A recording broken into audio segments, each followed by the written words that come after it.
Thank you, Vasilis. And let me say, first of all, Kalimera.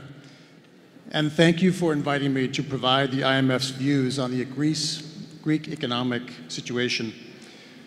Before I start, let me say a few words about the IMF relationship with Greece today.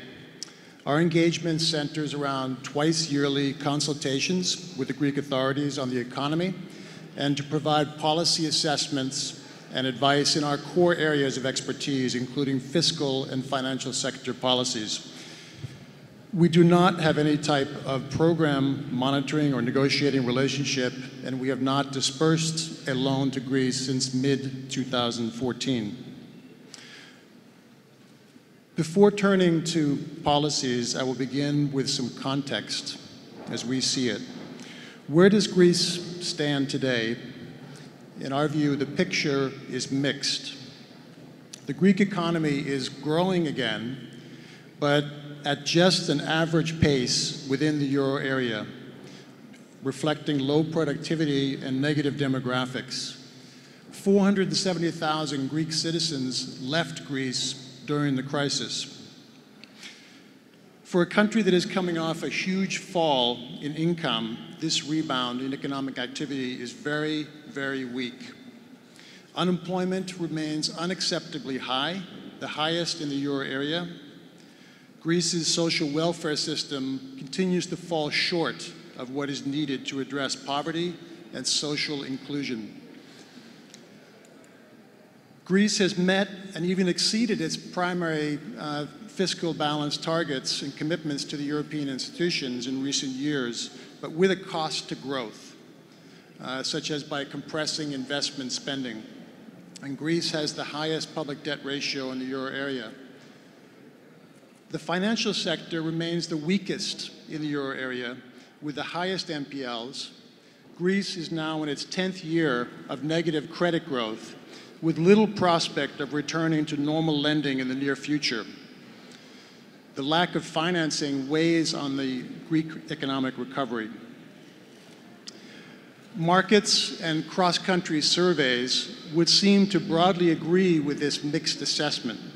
They show that Greece remains a laggard within the Eurozone. Greece, the government, has reaccessed markets, capital markets, but sovereign bond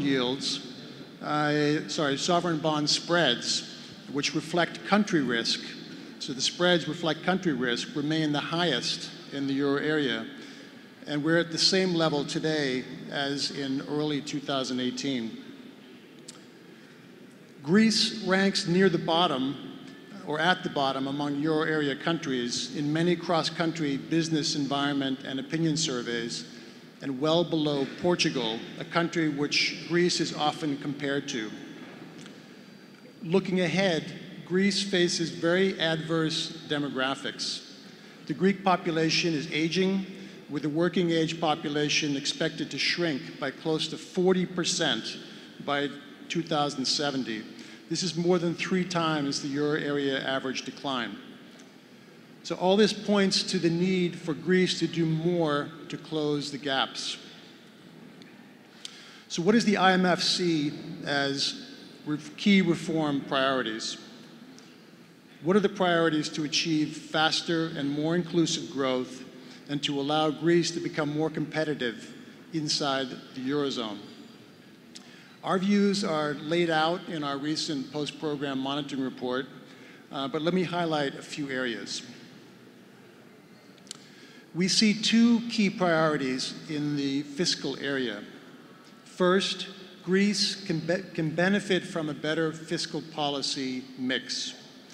Tax rates are too high, and social spending and investment are too low. This is not only detrimental for growth, but also for payment compliance and social cohesion, and therefore society's ability to support deeper structural reforms. To free up fiscal space and remedy this, Greece can do more to expand the tax base and increase spending efficiency. Unfortunately, several recent announcements suggest the government is moving in the opposite direction. aiming to narrow the VAT base and continuing to exempt over 1/2 of the population from paying personal income tax by foregoing the 2020 personal income tax reform. The government is also putting future tax compliance at risk through 3 new tax installment schemes this year, which threaten a return to the old ways. Some of you may recall that over 50 different installment schemes were introduced between 1997 and 2015, an average of just over 3 a year. Second, continuing with fiscal policies, we have urged the government to do more contingency planning, given the fiscal, legal, and cyclical risks. The legal risks include court challenges to major pension and public sector employment reforms, which, if realized, could cost as much as 9 billion euros on a one-off, backward-looking basis, with additional fiscal costs going forward. Planning ahead would help avoid growth-damaging, across-the-board cuts to meet the European fiscal commitments if risks materialize. Turning to the banking system, the government and banks need to do more to get ahead of the problem and to restore growth-friendly lending. In banks, this should include a proactive buildup of capital buffers, steps to address liquidity constraints, efforts to boost profitability, and ensuring that governance reforms at the top reach farther down in the banking institutions. The government needs to support NPL reduction through legal toolkits and take the lead in formulating a more comprehensive and well-coordinated strategy in the banking sector that involves all key stakeholders, aiming to restore financial sector health. These steps would help mitigate financial stability risks and put banks in a better position to meet future growth-enhancing credit demand. Greece can also do much more to attract new investment and banking business activity. Much remains to be done to reduce red tape and strengthen the capacity of the public sector and the judicial system. In labor markets, we continue to urge more, not less, flexibility to ensure continued job creation and wage setting that is aligned with firm-level productivity growth and restructuring needs. In the area of product market reforms, little has been achieved on the ground. As a result, Greek consumers continue to overpay for services. Taxi prices, for example, rose 17% between 2010 and 16, despite a flat overall level of inflation during that period. The bottom line is that more is needed to make Greece more competitive inside the euro area and more resilient to economic downturns. Finally, we continue to recommend further steps to strengthen Greece's social protection system.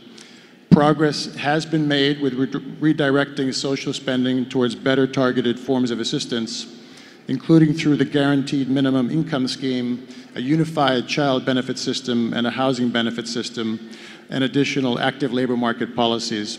Nonetheless, further work remains to provide an effective cushion to future shocks, with non-old age related social spending remaining below the levels in most other euro area countries.